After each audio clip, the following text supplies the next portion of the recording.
Voilà, que la paix du Seigneur soit avec chacun d'entre vous cet après-midi.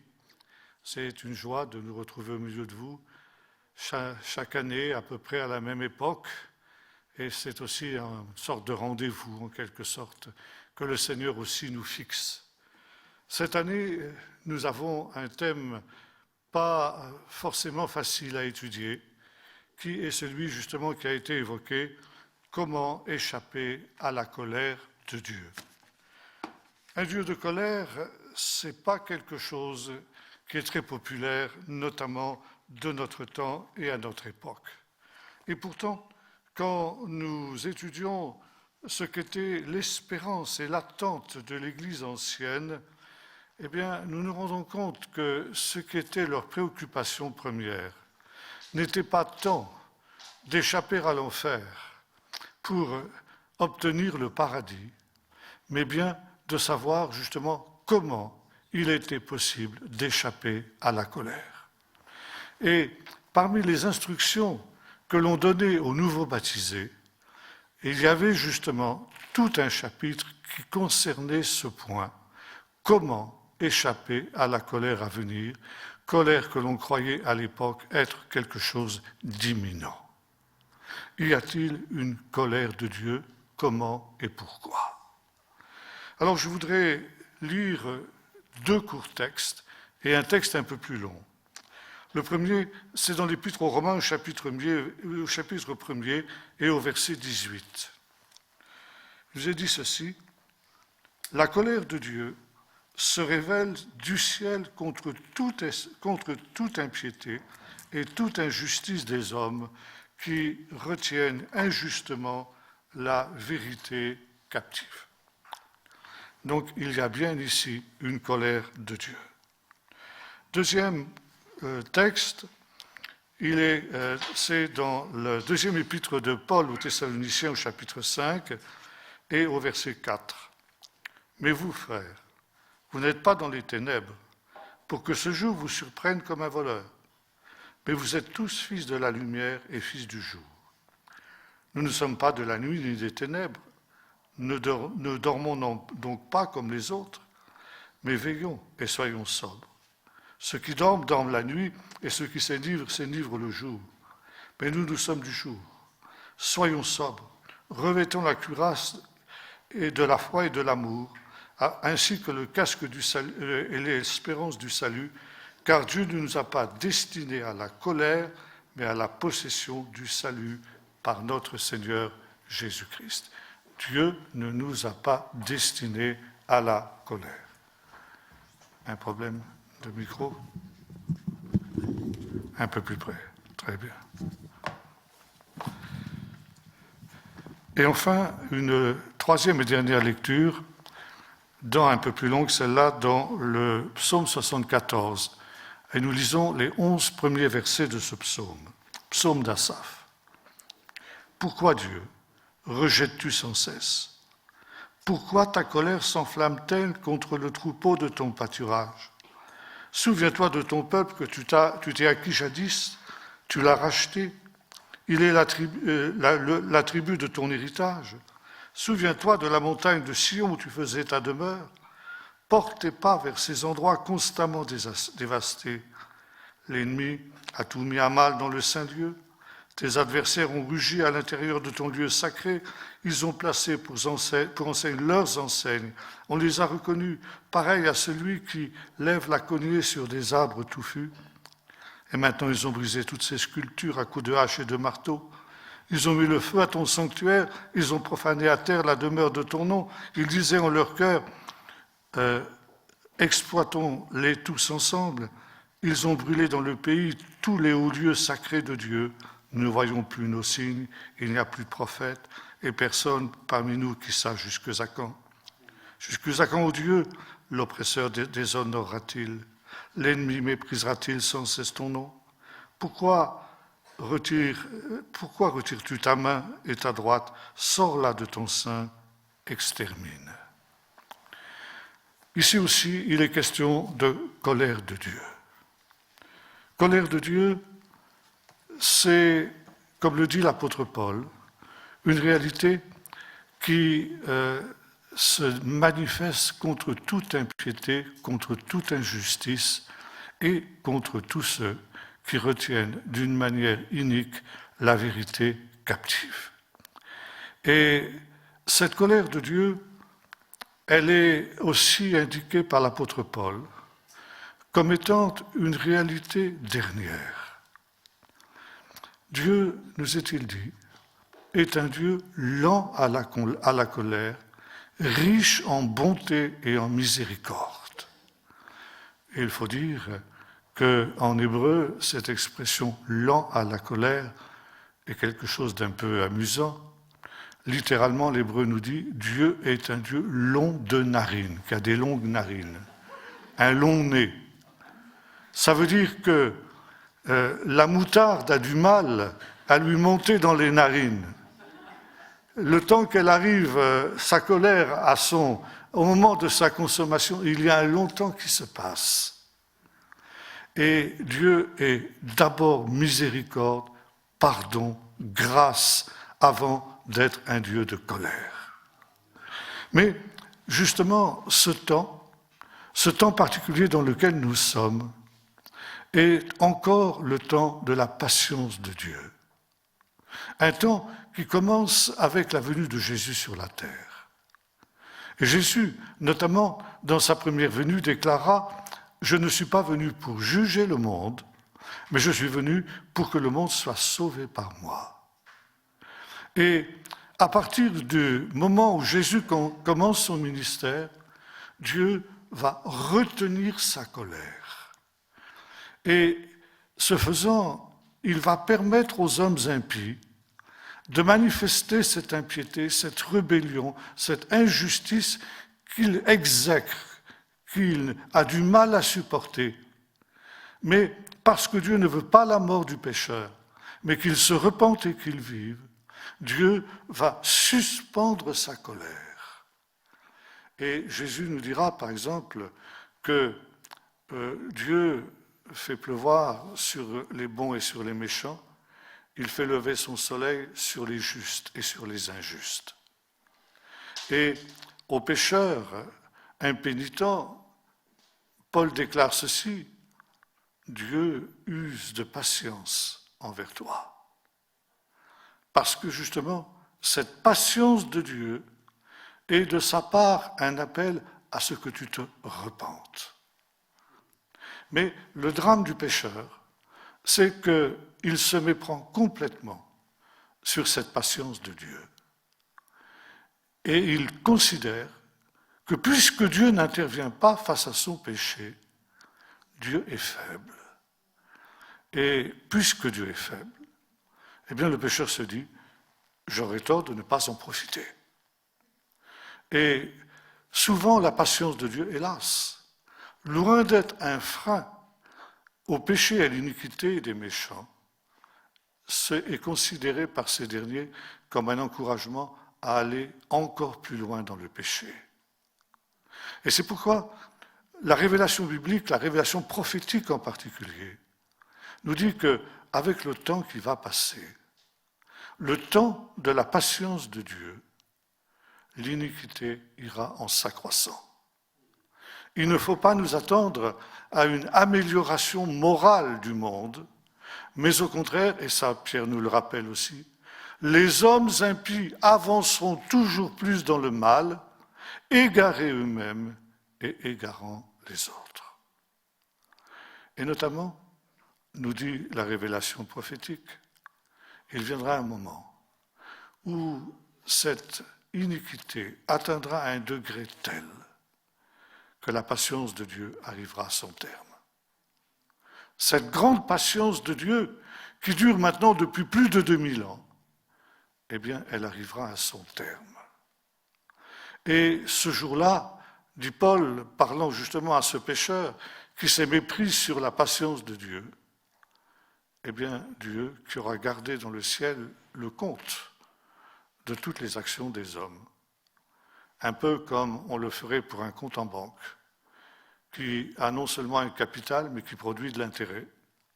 Et bien de la même manière, dans ce jour-là, ce dernier jour, Dieu te présentera la note et tu devras payer jusqu'au dernier sou, intérêt et capital.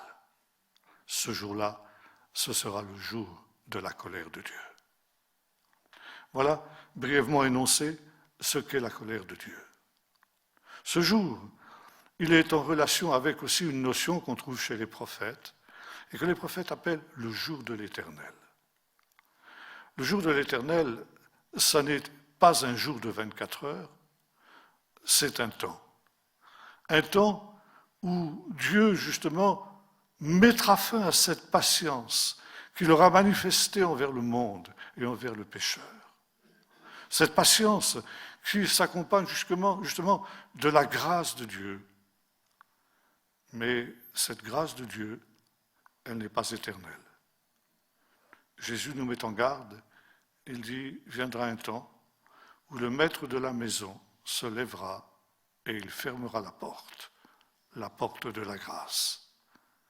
Et ce jour-là, on aura beau venir frapper à la porte en disant, Seigneur, mais nous avons été de ceux qui ont proclamé ta parole, qui ont prophétisé en ton nom, nous avons fait toutes sortes de miracles en ton nom. Et le Seigneur répondra, je ne vous ai jamais connu, retirez-vous de moi, vous qui commettez l'iniquité.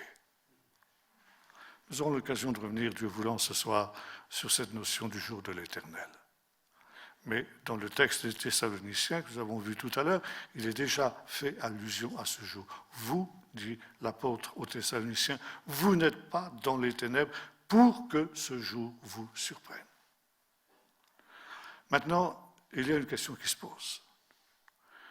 Quand ce jour viendra-t-il? Et plus exactement, est-ce que ce jour est imminent? Voyez-vous, nos frères du premier siècle, et vivaient dans cette attente imminente de ce jour. Pour eux, cette manifestation de la colère de Dieu pouvait se produire à tout moment. Et, comme le dira l'apôtre Paul, et ça c'est quelque chose qu'on retrouve pratiquement dans tout le Nouveau Testament, il viendra comme un voleur dans la nuit. Ça, c'était une des instructions que l'on donnait aux premiers chrétiens avant leur baptême.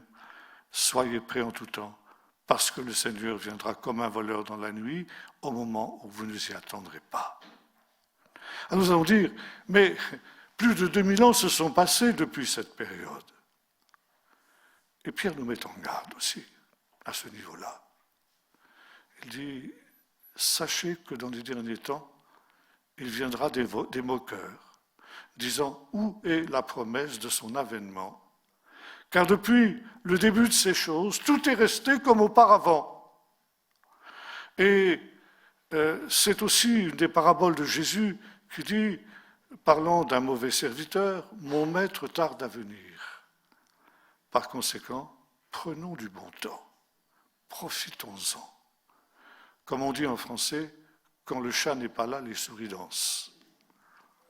Et aujourd'hui, bien des chrétiens sont comme les souris, en se disant, eh bien, on a le temps. On a le temps, le Seigneur n'est pas prêt de revenir. Et voyez-vous, Jésus a donné plusieurs paraboles dans lesquelles il mettait en garde en disant qu'une des épreuves les plus difficiles à supporter pour ses disciples, ce serait justement les retards de la venue du Seigneur.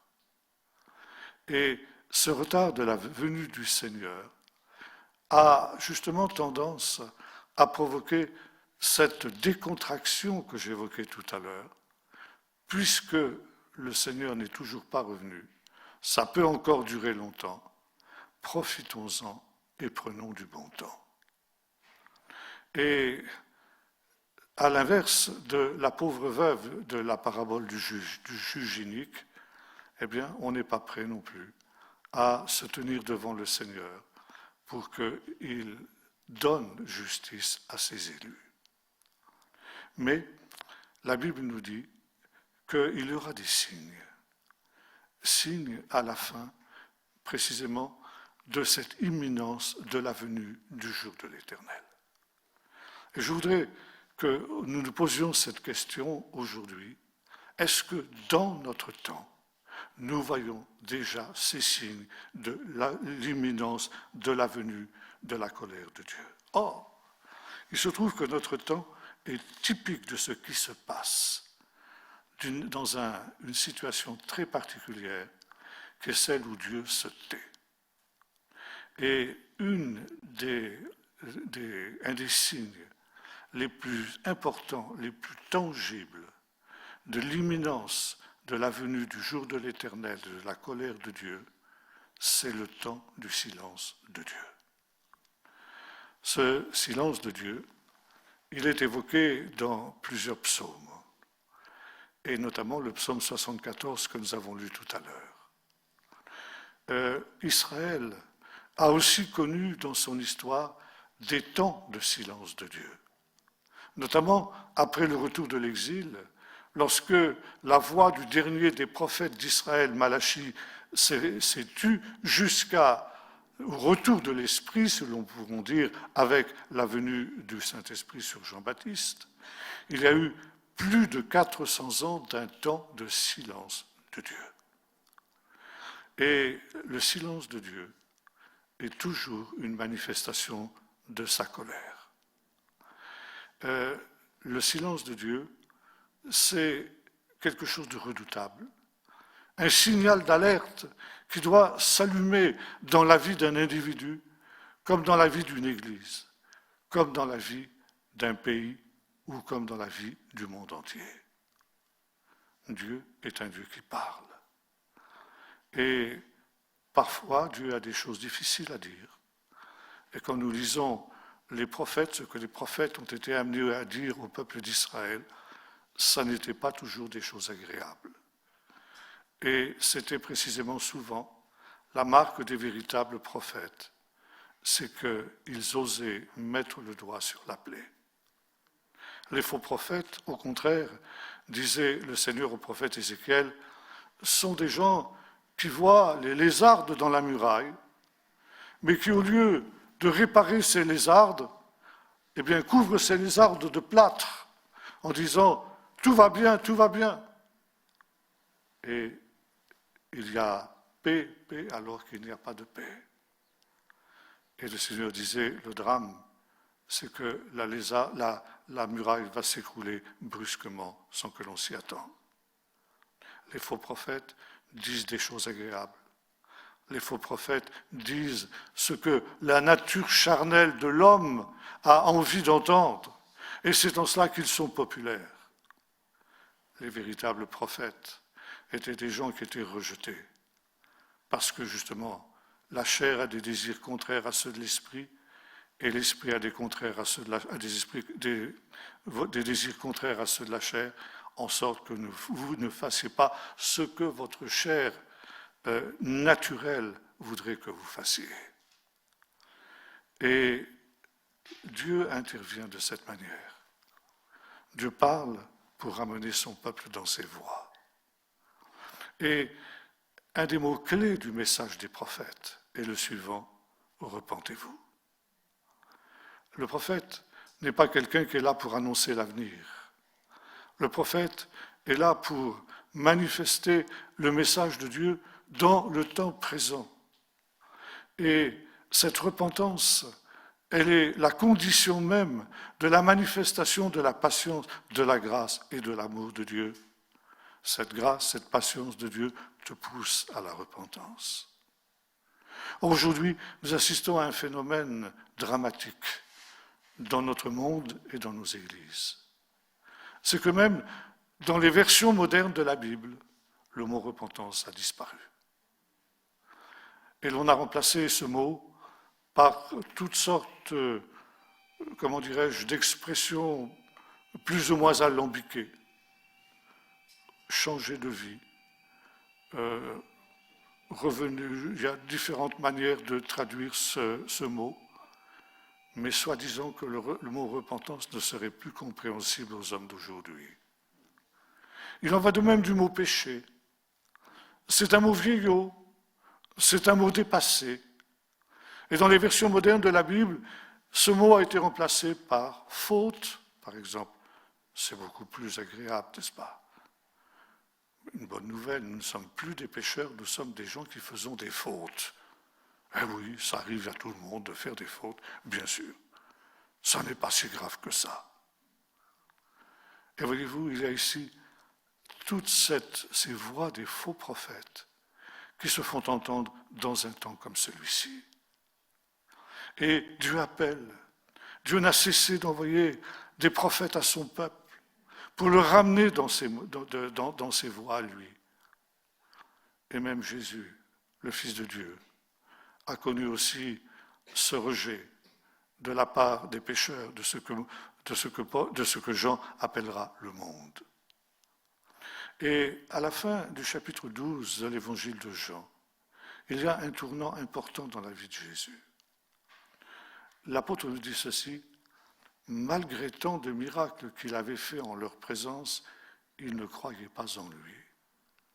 Alors Jésus s'enfuit loin d'eux. Et il s'adresse à ses disciples en disant, eh bien, maintenant, je ne parlerai plus au monde, je parlerai seulement à vous. Le monde, c'est-à-dire tout ce qui s'élève contre la connaissance de Dieu, avait rejeté le message du Fils de Dieu. Et est arrivé un moment où le Seigneur a dit, maintenant, c'est terminé, je me tais. Tout a été dit, il n'y a plus rien à dire. Maintenant, la prochaine étape, ce sera le jugement de Dieu. Ils n'ont pas voulu se laisser avertir, ils n'ont pas voulu se laisser reprendre. Vous ne voulez pas revenir dans le chemin de Dieu, vous voulez suivre votre propre chemin. Allez-y, suivez votre propre chemin, vous allez en voir les conséquences. Et Dieu abandonne ce monde rebelle à son propre destin. Tu as choisi ce chemin? Eh bien, c'est ta liberté, vas-y. Donc, moi, je n'ai plus rien à te dire. Nous avons aussi, dans l'Évangile, deux autres exemples. C'est l'exemple d'Hérode Antipas. Hérode Antipas était, vous le savez, celui qui deviendra l'assassin de Jean-Baptiste. Hérode Antipas était sorti du plan de Dieu, des voies de Dieu, en contractant un mariage incestueux interdit par la parole de Dieu avec sa belle-sœur. Et Jean-Baptiste, le prophète, l'avait repris. Il lui avait dit, tu sais que par la parole de Dieu, il t'est interdit d'avoir la femme de ton frère. Et voilà, Hérode avait hésité. Il avait été troublé. Il était dans une situation spirituellement inconfortable, mais son attachement à cette femme était tel qu'il n'avait pas osé briser ses liens et revenir à la parole de Dieu. Et finalement, son endurcissement l'avait conduit à faire taire le prophète en lui coupant la tête. Mais il nous est dit que Hérode était tourmenté et que, entendant parler de Jésus, il s'imaginait que c'était Jésus c'était Jean-Baptiste qui était ressuscité, et il le craignait, et en même temps, il cherchait aussi à le faire mourir. Et voilà que lorsque Jésus est arrêté, traduit devant Pilate, Pilate qui apprend que Jésus était galiléen et que Hérode, pour la fête de Pâques, se trouvait à Jérusalem, il dit, eh bien, cet homme, en fait, est quelqu'un qui relève de la juridiction d'Hérode. Et bien content de se débarrasser de ce cas encombrant et difficile, Pilate botte en touche et envoie Jésus à Hérode. Hérode est ravi de revoir Jésus. Il y a longtemps qu'il cherchait à le voir. Il en avait entendu parler, et finalement, il était dans une situation où il était quand même inconfortable au point de vue spirituel.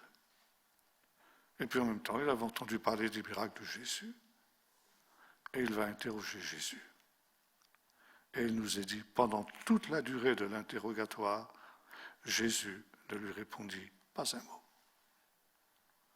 Hérode, finalement, le renvoie, dépité, furieux de ce silence méprisant de Jésus. Pourquoi Jésus se tait-il devant Hérode? Mais Hérode Tout ce que Dieu avait à te dire t'a été dit par l'intermédiaire du prophète Jean-Baptiste que tu as fait exterminer. Je n'ai rien à ajouter, je n'ai rien à te dire. Commence par mettre ta vie en ordre, comme le Seigneur te l'a ordonné par la bouche de Jean.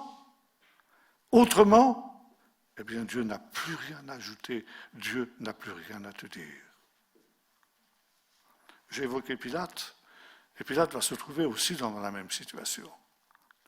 Lorsque Jésus lui est renvoyé, eh bien lui aussi va l'interroger. Et un dialogue va avoir lieu entre Pilate et Jésus. Est-ce que tu es roi, lui demande Pilate. Jésus dit oui, je suis roi, mais pas le roi que tu redoutes. Je ne suis pas quelqu'un qui est venu pour soulever le peuple d'Israël contre Rome. Je suis un roi d'un royaume que tu ne connais pas, qui est hors de ce monde. Parce que je suis venu et je suis né dans ce monde pour rendre témoignage à la vérité. Et quiconque est de la vérité écoute ma voix. Et la Bible nous dit que lorsqu'il entendit parler de vérité, Pilate s'est moqué. Il était homme politique. Et l'on sait pertinemment bien que tous les hommes politiques, même dans la démocratie, eh bien, sont des gens qui mentent. La vérité, on n'en a que faire. Et une des premières choses que l'on apprend aux élèves de l'ENA, l'École nationale d'administration en France, c'est à mentir pour asseoir justement leur autorité. Quiconque est de la vérité écoute ma voix. Qu'est-ce que la vérité? Et Pilate, en tant qu'homme politique, se moque. Et là, à partir de ce moment-là, Jésus ne lui répondit plus un mot. Pilate a beau l'interroger, le menacer, Jésus ne lui répond plus un mot. Tout a été dit, Pilate. Tu ne veux pas entendre la parole de Dieu? Parfait. Dieu n'a plus rien à te dire. Dieu n'a plus rien à ajouter. Et c'est quelque chose que l'on retrouve dans toute la pédagogie de Dieu, aussi vis-à-vis du peuple d'Israël et du monde, et aussi de l'Église. Il y a un temps où, lorsque le cœur est endurci, Dieu se tait. Et le silence de Dieu est le dernier stade avant son jugement, est déjà le jugement. Et c'est une situation terrible à laquelle souvent le pécheur ne prend pas garde. Souvent d'ailleurs, on est bien content que Dieu se taise. Cette voix des prophètes qui nous rabâche les oreilles avec notre péché. Faites taire les prophètes, disait Amos. Ils ont fait taire les prophètes. Ils ont donné à boire du vin aux Naziréens, qui étaient aussi des gens qui manifestaient la parole de Dieu et qui ne devaient pas boire de vin, pour les faire taire. Ne prophétisez plus au nom de l'Éternel. Dites-nous des choses agréables. Prophétisez-nous des chimères. Ok, vous voulez ça? Allez-y. Mais Dieu se tait. Et ça, c'est le dernier stade avant son jugement. Et nous vivons un temps de ce type-là aujourd'hui. Un temps qui est typique de ce qui se passe quand Dieu se tait. Un temps où on ne cherche plus les réponses dans la parole de Dieu. Alors, c'est vrai à l'échelon national, et notamment à l'échelon de l'Europe. L'Europe tout entière aujourd'hui est plongée dans cet esprit d'apostasie, où la Bible a été évacuée. Et des pays où la Bible a été à l'honneur, comme le vôtre, comme la Grande-Bretagne, ou comme certains pays aussi qui ont été marqués par l'influence de la Bible, aujourd'hui s'en détournent et la rejettent. Et jusque dans l'Église, aujourd'hui, eh bien, la Bible est mise de côté. Il y a certains mouvements qui prétendent même qu'il faut l'abandonner complètement parce qu'elle est un livre désuet, elle est un livre dépassé. Et même si la majorité du monde évangélique est, Dieu merci, encore loin d'être arrivé à ce stade-là, il n'en demeure pas moins vrai que l'on considère qu'il y a des choses qui étaient circonstancielles dans la Bible et qui sont dépassées aujourd'hui. et que par conséquent, il faut faire le tri entre ce qui est encore actuel et ce qui était pour l'époque du peuple d'Israël, pour l'époque des apôtres, pour l'époque de Paul ou autres. Et ce faisant, eh bien, nous prétendons que, puisque les temps ont changé et qu'il faut être de son temps, l'Église doit être de son temps, alors, eh bien, il faut parler un langage qui soit accessible à l'homme de notre temps. Et l'homme de notre temps n'est plus capable d'entendre ce message de la repentance. L'homme de notre temps n'est plus capable de se reconnaître comme pécheur. Alors, pour rester en phase avec le monde, eh bien, édulcorons ces notions-là. Et ce faisant, nous arrivons à un stade où seul compte aujourd'hui dans notre monde le bonheur et le bien-être individuel. C'est cela qu'il faut donner, c'est cela parce que c'est cela que le monde recherche. Et nous vivons un moment tout particulier dans l'histoire des hommes où seul justement compte le moment présent. Et cette attitude est tout simplement une attitude suicidaire. Et notamment, aujourd'hui, le suicide aussi est quelque chose qui est en progression dans nos pays d'Europe, et notamment chez les jeunes de moins de 30 ans. La première cause de mortalité des gens de cette tranche d'âge, c'est le suicide, y compris des suicides d'enfants. Un de mes enfants, mes petits-enfants plus exactement, qui était il y a un an ou deux âgé de 14 ans, a eu dans sa propre classe un de ses camarades du même âge qui s'est pendu. Ce sont les protestations. Il y a des jeunes, des enfants même de 8 ans qui se suicident. C'est le cri de désespoir, de conscience pure, qui ne supporte plus la vilainie des adultes, la vilainie de ce monde dans lequel ils vivent et qui sombre dans le pire des désespoirs. Il n'y a plus de différence entre le bien et le mal. Comme pour Pilate, il n'y a plus de vérité. Il y a une inversion des valeurs, le bien devient mal et le mal devient bien. Autrefois, l'avortement était considéré comme un crime. Et aujourd'hui, il est considéré comme un droit inaliénable. Et notre président de la République en France disait dernièrement, dans ce que l'on a appelé le grand débat, que l'avortement était un des piliers de notre démocratie française. Et on est en train de légiférer, vous n'avez pas le droit d'essayer de décourager une femme d'avorter. C'est puni par la loi.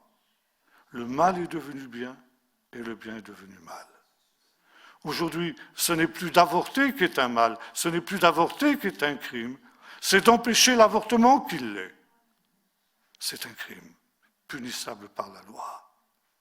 Et ça, c'est une marque des temps de la fin. Quand le bien devient mal et le mal devient bien, et c'est la marque de Sodome. Selon les sages d'Israël, à Sodome, on avait remplacé le mal par le bien et le bien par le mal. Et quand quelqu'un venait se plaindre au juge de ce qu'il avait été molesté, de ce qu'il avait été dévalisé par quelques bandits, eh bien, celui qui était condamné, c'était la victime, et celui qui était justifié, c'était le voleur. Vous allez me dire, mais c'est de la légende. Vous savez, dans nos pays, on n'en est pas loin. Et aujourd'hui, les juges considèrent que les malfrats, les délinquants, sont en fait des victimes de la société et que c'est là, il faut protéger les délinquants contre la société. On n'est pas loin de Sodome. Et voyez-vous, nous arrivons dans ce stade où il n'y a plus de bien et de mal, une inversion des valeurs, un scepticisme vis-à-vis de tout. Et cela, justement, amène à réaliser que nous sommes ici en révolte contre tout ce que le Seigneur a pu dire. Nos pays d'Europe ont ce privilège extraordinaire qu'ils ont été des pays qui ont été évangélisés pendant plus de 2000 ans. peut-être plus ou moins bien, vous allez me dire. C'est vrai que nos pays n'ont pas été chrétiens au sens du terme, dans ce sens que tous ces habitants ne sont pas nés de nouveau, mais en tout cas, ils étaient christianisés. Ça veut dire que les institutions, la civilisation, le droit, l'art, l'éducation et tout ce qu'on voudra, la culture étaient pénétrés de l'esprit de l'Évangile. Aujourd'hui, c'est un rejet de toutes ces valeurs, un rejet du judéo-christianisme. Et la parole de Dieu, eh bien, est rejetée, avilie, humiliée, comme disait le professeur Jacques Ellul déjà il y a nombre d'années, une parole qui est humiliée. Nous nous sommes détournés de Dieu. Nos pays se sont détournés de Dieu. Et nous allons voir aussi dans nos églises, on se détourne de Dieu. Alors quand on se détourne de Dieu, Dieu se détourne de nous et Dieu se tait.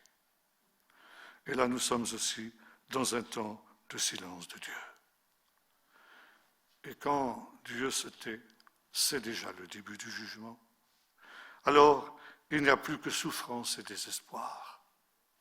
Et notre époque est typique de cette souffrance et de ce désespoir. J'évoquais ces souffrances de ces enfants qui se suicident, justement parce qu'à aucune période de l'histoire, il n'y a eu autant de souffrance et de désespoir. Nous sommes arrivés dans le pire des mondes possibles, à cause de ce rejet de la parole de Dieu. Et face à ce monde affreux qui est en train d'émerger et qui n'est qu'au commencement de sa décadence, eh bien, pour changer les choses, il faudrait rien moins qu'un miracle. Mais vous vous souvenez que déjà Jésus disait à sa génération, cette génération perverse et corrompue. Et si la génération de Jésus était perverse et corrompue, que dirait-il de la nôtre? Cette génération perverse et corrompue demande un miracle. Il ne lui sera pas donné d'autre miracle que celui de Jonas. Et si Jésus était aujourd'hui au milieu de nous, face à ceux qui demandent ce miracle, pour empêcher l'évolution de ce monde, il dirait, vous avez eu le miracle de Jonas. Le Fils de l'homme a été 3 jours et 3 nuits dans le sein de la terre, comme Jonas a été 3 jours et 3 nuits dans le ventre du grand poisson. Dans ce temps-là, il ne vous sera pas donné d'autre miracle. Mais vous allez me dire, n'allons-nous pas vers un grand réveil? Partout on entend parler, mais il y a un grand réveil qui vient dans le monde entier. Où est-il ce réveil? Et là aussi, il y a beaucoup de faux prophètes aujourd'hui. Il y a beaucoup d'hommes et de femmes qui prétendent parler au nom du Seigneur. Mais déjà, à l'époque où Israël était dans cette situation, il y avait aussi beaucoup d'hommes et de femmes qui prétendaient être prophètes et qui ne l'étaient pas. Il y a quelques semaines de cela, je me trouvais dans le sud de la France, au milieu de nos frères gitans, et j'étais amené à évoquer cet épisode où Achaz et Joshaphat, 2 rois, les rois d'Israël et des rois de Juda, s'allient entre eux pour aller à la guerre contre Ramoth en Gilad. Ils ont fait leur plan, tout est ficelé, tout est bouclé, et maintenant que tout est prêt, Seigneur, est-ce que c'est ta volonté qu'on aille? Alors ils vont rassembler 400 prophètes. 400 prophètes qui vont répondre à cette question. Et des prophètes, évidemment, qui savent pertinemment bien ce que sont les désirs de ces rois. Et alors, évidemment, ils vont prophétiser dans le sens de ce que ces gens-là demandent. Mais oui, le Seigneur est avec vous. Mais bien sûr que vous allez réussir. Vous aurez du succès. Le Seigneur va livrer vos ennemis entre vos mains et vous allez revenir victorieux. Et puis il y a un 401e prophète, un certain Michée, fils de Yimla, qui lui n'était pas là. Parce que le roi ne voulait pas l'entendre, parce que comme il disait, il ne prophétise jamais rien de bon, il ne prophétise que du mal. Alors je ne préfère pas l'entendre, celui-là. Et Joshaphat, qui est un roi un petit peu plus spirituel, dit, fais-le venir quand même. Alors on fait venir, après l'avoir, Maurice gêné bien avant, Michel, tu sais bien que tu es mal vu par le roi. Hein. Eh bien, aujourd'hui, tu as une possibilité de te racheter. Dis comme les autres prophètes, et là tu vas pouvoir rentrer en grâce auprès du roi. Éternel et vivant, je dirai ce que le Seigneur me dira de dire, c'est tout. Et quand il arrive devant le roi lui dit, alors Michel, tu vois, ici les 400 prophètes, ils sont tous d'accord pour prophétiser du bien. Toi aussi, tu vas prophétiser du bien. Ah oui, bien sûr, bien sûr. Oui, va à Ramoth-en-Gilad. Tu auras du succès, tu vas réussir, tu vas voir. Ça va être formidable ta victoire. Michel, tu te fiches de moi ou quoi? Bien sûr que je me fiche de toi, au roi. Tu peux me dire la vérité? Ah, tu veux la vérité? Tu la veux vraiment? Ok. Va à Ramoth-en-Gilad et tu es mort. Voilà la vérité. Ah, tu vois, je t'avais dit, il prophétise jamais du bien, il prophétise que du mal. Nous sommes aujourd'hui dans cette situation-là. Il y a 400 prophètes aujourd'hui pour dire tout ce que les hommes et les femmes, tout ce que l'Église moderne a besoin d'entendre, a le désir d'entendre. Continuez seulement comme ça, et vous allez voir comment le Seigneur va vous bénir. Vous voyez, vous avez des salles pleines, quand vous avez des comédies musicales, quand vous avez des concerts de rock, les jeunes viennent par centaines. Mais c'est le réveil, ça. Et puis, le monde évangélique ne cesse de grandir. C'est la bénédiction de Dieu, c'est le succès. Et vous avez des gens qui prophétisent aux hommes tout ce qu'ils ont envie d'entendre. Mais je disais, l'hymne national aujourd'hui du monde évangélique, c'est « Tout va très bien, Madame la Marquise ». Le Titanic est en train de couler corps et biens. Et vous vous souvenez que quand ce navire était touché à mort, le capitaine avait ordonné à l'orchestre de continuer à jouer des valses pour que les passagers ne se rendent compte de rien. Et aujourd'hui, nous avons des faux prophètes qui nous amusent, qui nous bercent avec ce même type de musique pour que nous oublions que le Titanic est en train de couler corps et biens. Mais malheureusement, est arrivé un moment où la vérité n'a plus été possible de la cacher, de la dissimuler. Le bateau a pris tellement de gîtes que les passagers se sont rendus compte qu'on allait à la catastrophe.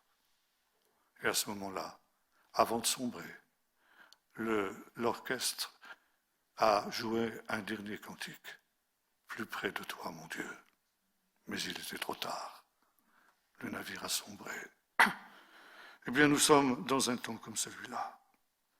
Et aujourd'hui, ce n'est pas simplement une simple crise, comme celle qui marquait la fin de l'Empire romain, mais nous vivons dans un temps de révolte, où, précisément parce que ce Dieu n'intervient pas. Et ça, c'est ce que les hommes constatent. L'Église a beau dire au monde, mais tout va bien. Le Seigneur va faire des grandes choses, va faire des grands miracles. On se rend bien compte que ce n'est pas le cas. Et l'Église est discréditée à cause de cela. Elle est discréditée aussi à cause des scandales qui se manifestent en son sein. Alors vous allez me dire, c'est surtout vrai pour les grandes églises, peut-être, mais pas seulement. Alors il faudrait un miracle. Mais ce miracle, il tarde à venir. Et si Dieu ne fait pas de miracle, eh bien, alors je fais exprès, c'est un monstre. Il n'existe pas. D'ailleurs, il n'est pas digne d'exister s'il n'intervient pas. Et on tombe dans le blasphème. Et le blasphème, c'est aussi une des dernières iniquités que l'homme peut commettre avant le jugement de Dieu. Et nous sommes aussi dans un monde de blasphème. Aujourd'hui, Dieu laisse le monde aller à son destin parce qu'il a choisi cela. La foi chrétienne n'est plus qu'une foi parmi les autres. Et aujourd'hui, nous sommes dans la situation du psaume 74 que nous avons évoqué tout à l'heure. Il n'y a plus de prophètes véritables. et plus de signes de l'authentique et véritable présence de Dieu. Il y a des faux signes, parce que l'ennemi a établi dans le Saint-Lieu ses signes. Il a dressé ses enseignes. Il a établi ses faux prophètes. Alors, comme quand le peuple d'Israël était allé à la bataille d'Événézer, et que là, la présence de l'arche dans le camp avait été tellement extraordinaire qu'on s'était mis à sauter, à danser, à crier de joie, tellement que le camp des Philistins en était bouleversé. Le Seigneur est présent. C'est ici le temple de l'Éternel. C'est ici le temple de l'Éternel. C'est ici le temple de l'Éternel. Et quand la bataille est donnée, c'est la catastrophe la plus totale. Même l'arche d'alliance est prise. Illusion.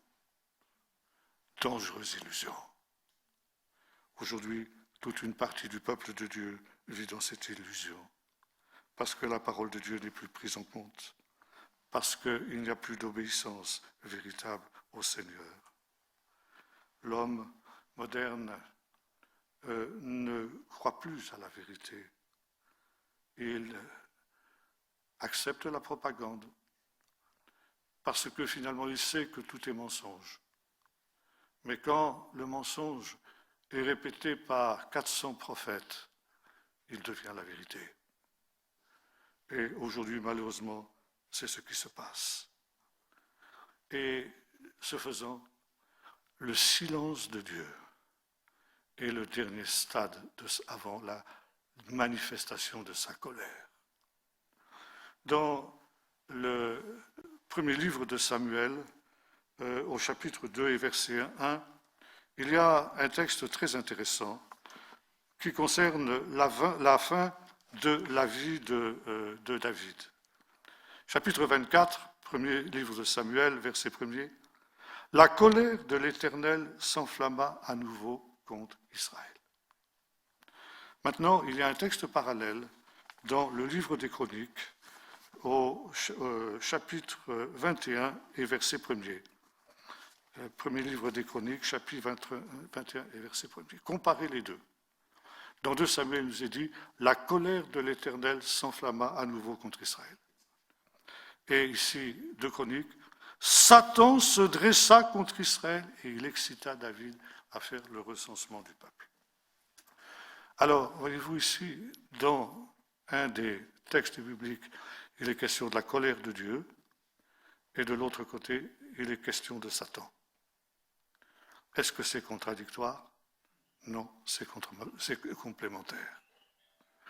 Et Satan est celui qui exécute la colère de Dieu. Quand Dieu est en colère, il dit à Satan, eh bien, vas-y. Et c'est ce qui se passe à l'époque justement de David que nous avons évoqué. Et Dieu laisse le champ libre à Satan, qui devient ainsi l'instrument de sa colère. Et aujourd'hui, les forces démoniaques sont déchaînées dans notre monde et se déchaînent aussi dans l'Église. Nous aurons l'occasion d'en reparler. Et Satan, nous dit-il dit, c'est le prince de la mort. Jésus est le prince de la vie, mais Satan est le prince de la mort. Et cette culture satanique, diabolique, qui aujourd'hui déferle sur notre monde parce que Dieu se tait, parce que le monde a rejeté le Seigneur, alors Dieu laisse libre cours à Satan. Et c'est une culture de mort qui est en train de s'étendre sur toute la terre. C'est un véritable culte de la mort auquel nous assistons. Mort des enfants dans le sein de leur mère. Une des pires choses qui puissent se commettre. Le crime parfait, le crime par excellence. Parce que c'est la mise à mort de l'innocent au sens le plus total du terme. L'innocent qui ne peut même pas se défendre, ni par ses cris, ni par ses pleurs. Aujourd'hui, on arrive à avorter des enfants qui sont pratiquement arrivés à terme. Et on les utilise pour des expériences que les âmes sensibles n'accepteraient même pas que l'on inflige à des animaux. Par contre, quand il s'agit d'embryons humains, c'est possible. Savez-vous qu'une une maison comme Pepsi Cola utilise des extraits d'embryons comme rehausseur de goût de son produit, entre autres. Ces fameuses PMA,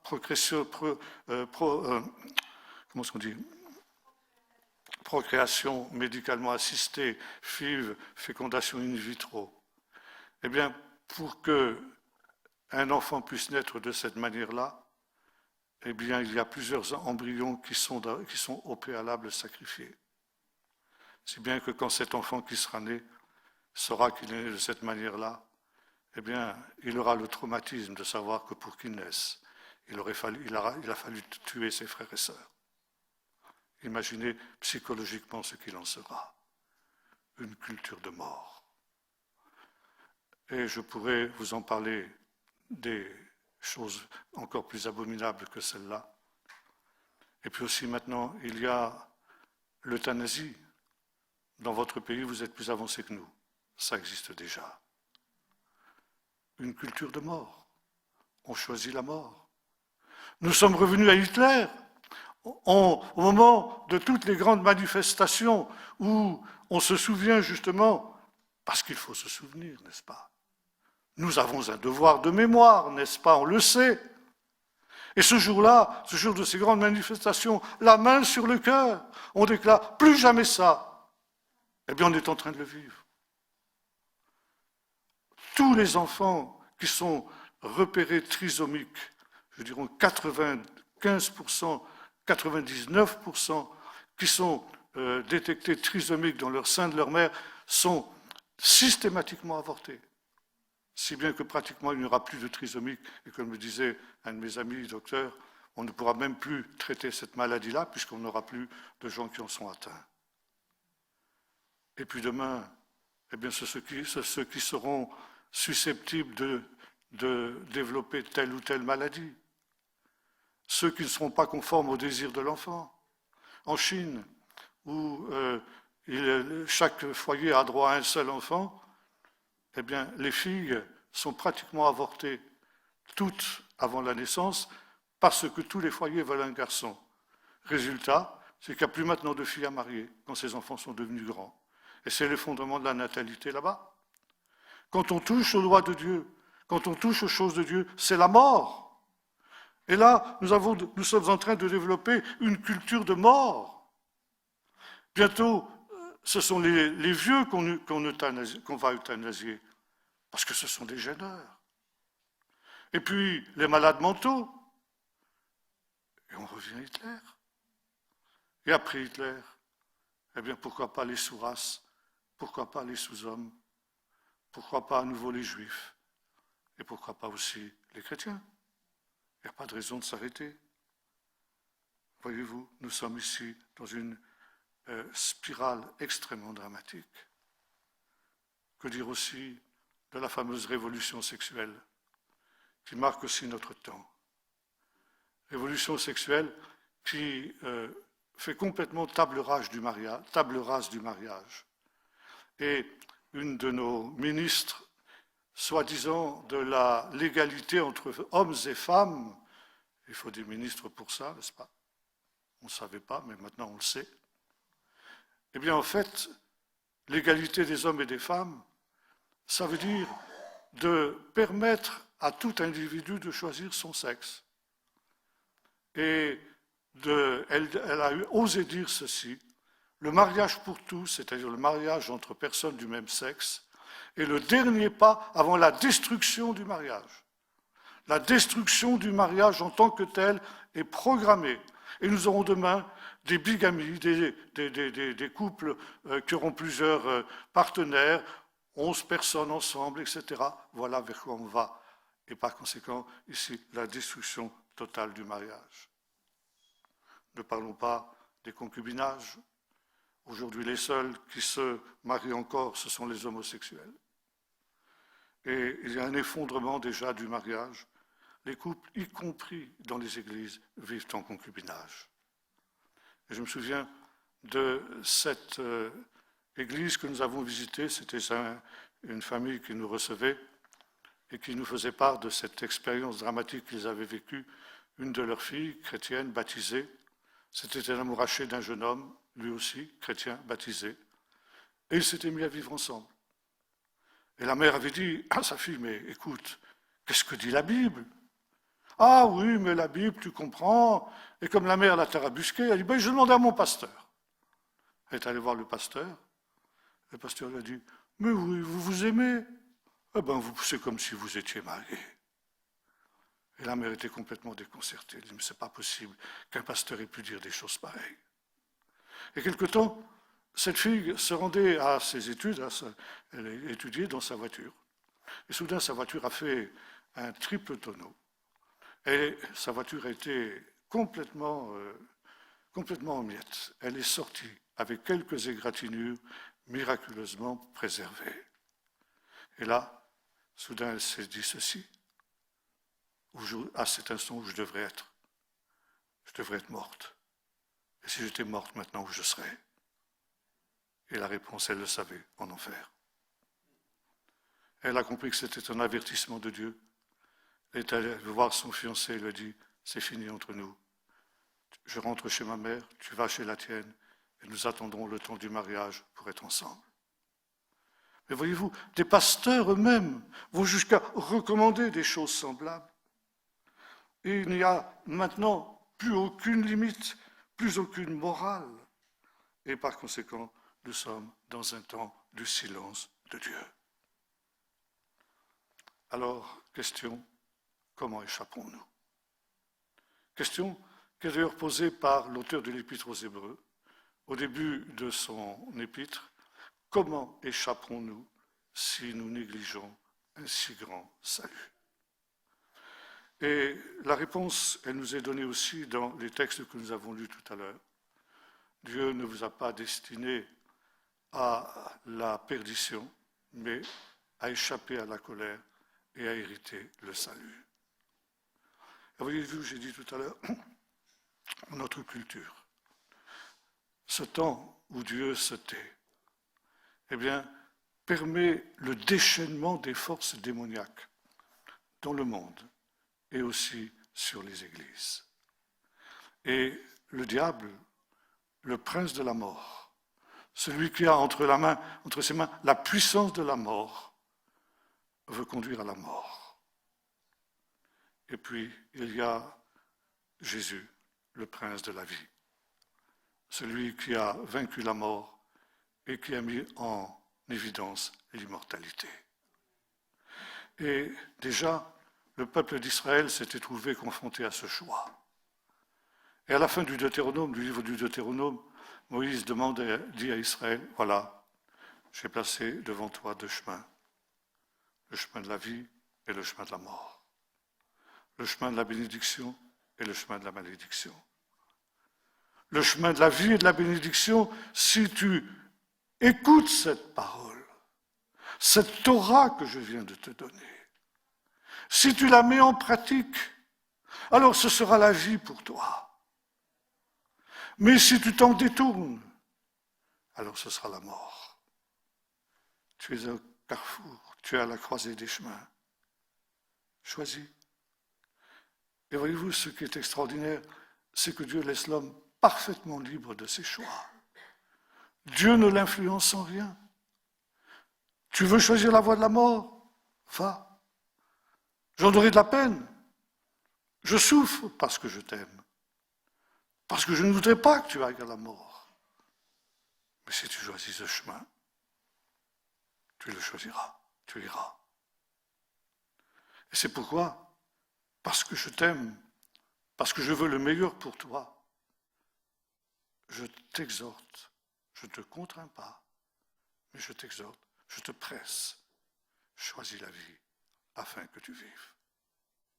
Nous sommes aujourd'hui à ce tournant, à cette croisée de chemin entre deux voies, cette culture de mort, d'un monde qui a choisi la mort, et qui l'a choisi, je dirais, en toute connaissance de cause. Et finalement, son seul idéal, c'est de jouir au maximum de ce que cette courte vie peut leur peut lui procurer. Mais il sait que, comme disait le poète déjà, mangeons et buvons, demain nous mourrons. C'est la mort, ou le chemin de la vie, qui consiste à revenir sur le chemin de Dieu. Et si le Seigneur disait le chemin de la vie, c'est la Torah, c'est la parole révélée de Dieu. Elle montre le chemin de la vie. Aujourd'hui, le drame de l'Église, c'est que les chrétiens ne lisent plus la Bible, parce qu'ils n'y croient plus. À la loi et au témoignage, si on ne parle pas ainsi, il n'y aura pas d'aurore pour le peuple. Sauvez-vous de cette génération perverse, ça veut dire essentiellement, eh bien, revenez à la Bible, à la parole de Dieu. Vivez la parole de Dieu.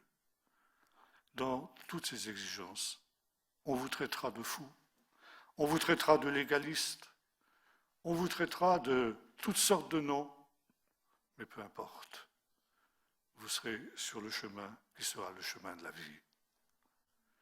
Et puis, face à toutes ces puissances des ténèbres qui se déchaînent, il faut aussi que des hommes et des femmes se lèvent. Il faut qu'il y ait un 401e prophète qui se lève dans cette génération. Et autrefois, quand je me suis converti, il y a une bonne 50aine d'années maintenant, il y avait une prédication qu'on n'entend plus guère dans nos églises aujourd'hui. C'était que l'Église, et notamment les églises charismatiques, remplies du Saint-Esprit, deviennent des églises prophétiques. Ça veut dire qui proclament au monde ce que Dieu a à dire au monde dans notre temps. Et aujourd'hui, c'est une prédication qu'on n'entend plus parce que l'Église n'est plus prophétique, elle est à la remorque du monde. Alors elle ne peut plus être prophétique. Or, justement, il faut qu'aujourd'hui il y ait des voix qui se lèvent. Et Dieu merci, il y en a, j'en connais, un peu partout, qui osent se dresser contre justement ces abominations que sont ces manipulations génétiques, ces désordres moraux, sexuels et autres. Ils le payent, bien sûr, il y a un prix à payer. Et donc elle me disait, mais à quoi ça sert? On ne changera rien à l'évolution du monde. C'est écrit, ça doit arriver. Oui, c'est vrai, mais les prophètes aussi savaient qu'ils ne changeaient rien.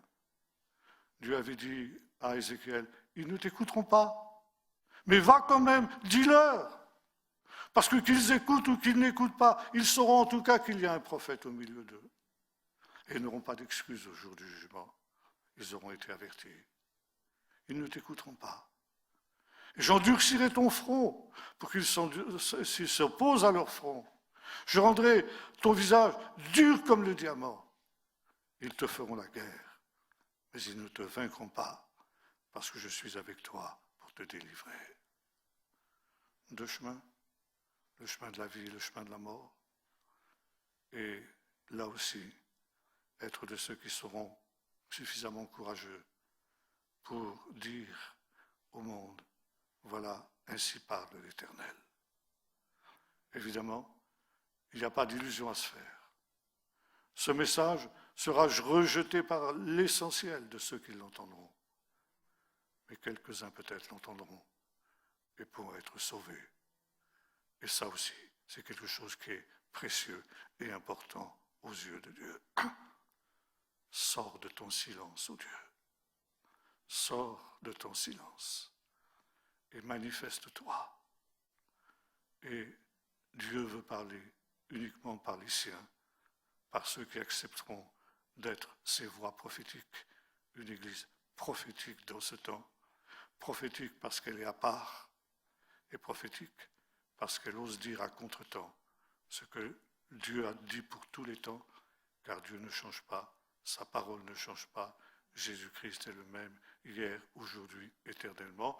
Nous n'avons pas à être d'un temps, l'évangile n'est pas d'un temps, il est de tous les temps, et il est au-delà de tous les temps, parce qu'il est la parole éternelle et immuable du Dieu vivant, du Dieu d'amour, du Dieu qui veut le salut du maximum et qui ne veut pas la mort du pécheur, mais qu'il se détourne de son péché et qu'il vive. Nous allons prier.